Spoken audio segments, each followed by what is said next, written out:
شروع اللہ کا نام لے کر جو بڑا مہربان نہایت رحم والا ہے۔ حامیم۔ اس کتاب روشن کی قسم کہ ہم نے اس کو ایک مبارک رات میں نازل فرمایا، ہم تو خبردار کرنے والے ہیں۔ اسی رات میں تمام حکمت کے کام فیصل کیے جاتے ہیں، یعنی ہمارے ہاں سے حکم ہو کر بے شک ہم ہی فرشتوں کو بھیجتے ہیں۔ یہ تمہارے پروردگار کی رحمت ہے، وہی تو سننے والا ہے، جاننے والا ہے۔ آسمانوں اور زمین اور جو کچھ ان دونوں میں ہے سب کا مالک، بشرطے کہ تم لوگ یقین کرنے والے ہو۔ اس کے سوا کوئی معبود نہیں، وہی زندگی دیتا ہے اور وہی موت دیتا ہے، وہی تمہارا اور تمہارے پہلے باپ دادوں کا پروردگار ہے، لیکن یہ لوگ شک میں پڑے کھیل رہے ہیں۔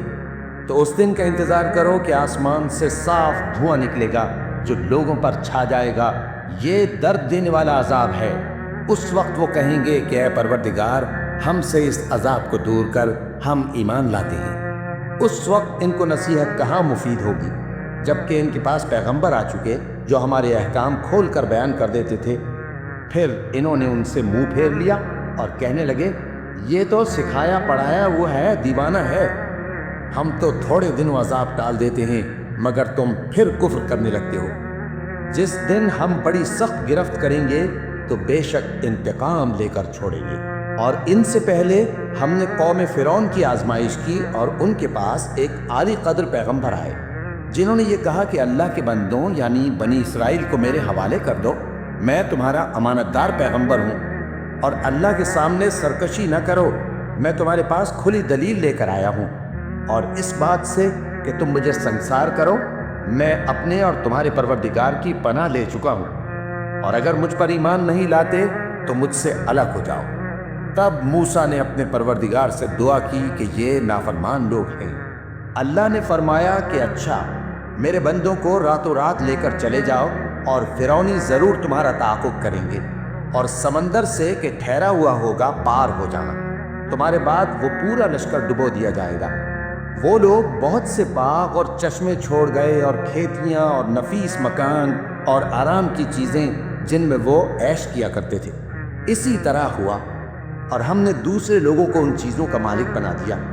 پھر ان پر نہ تو آسمان اور زمین کو رونا آیا اور نہ ان کو مہلت ہی دی گئی، اور ہم نے بنی اسرائیل کو ذلت کے عذاب سے نجات دی، یعنی فرعون سے۔ بے شک وہ سرکش اور حد سے نکلا ہوا تھا، اور ہم نے بنی اسرائیل کو اہل عالم میں سے علم کی بنیاد پر چنا تھا، اور ان کو ایسی نشانیاں دی تھیں جن میں کھلی آزمائش تھی۔ یہ لوگ یہ کہتے ہیں کہ ہمیں صرف پہلی دفعہ یعنی ایک بار مرنا ہے اور پھر اٹھنا نہیں، بس اگر تم سچے ہو تو ہمارے باپ دادا کو زندہ کر لا۔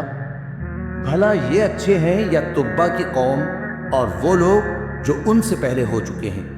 ہم نے ان سب کو ہلاک کر دیا، بے شک وہ گناہ گار تھے۔ اور ہم نے آسمانوں اور زمین کو اور جو کچھ ان میں ہے اس کو کھیل کے لیے نہیں بنایا، ان کو ہم نے تدبیر سے پیدا کیا ہے، لیکن اکثر لوگ نہیں جانتے۔ کچھ شک نہیں کہ فیصلے کا دن ان سب کے جی اٹھنے کا وقت ہے، جس دن کوئی دوست کسی دوست کے کچھ کام نہ آئے گا، اور نہ ان کو مدد ملے گی مگر جس پر اللہ مہربانی کرے۔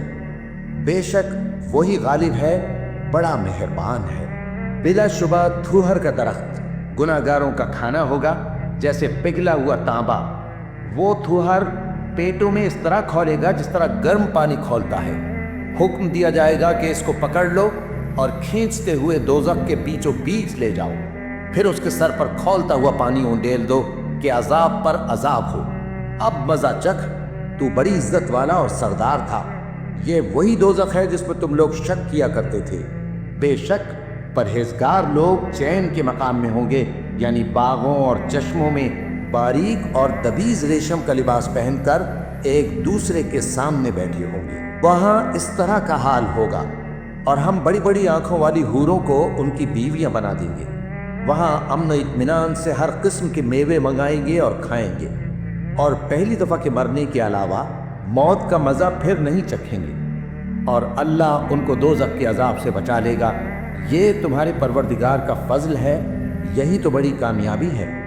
ہم نے اس قرآن کو تمہاری زبان میں آسان کر دیا ہے تاکہ یہ لوگ نصیحت حاصل کریں۔ بس تم بھی انتظار کرو، یہ بھی انتظار کر رہے ہیں۔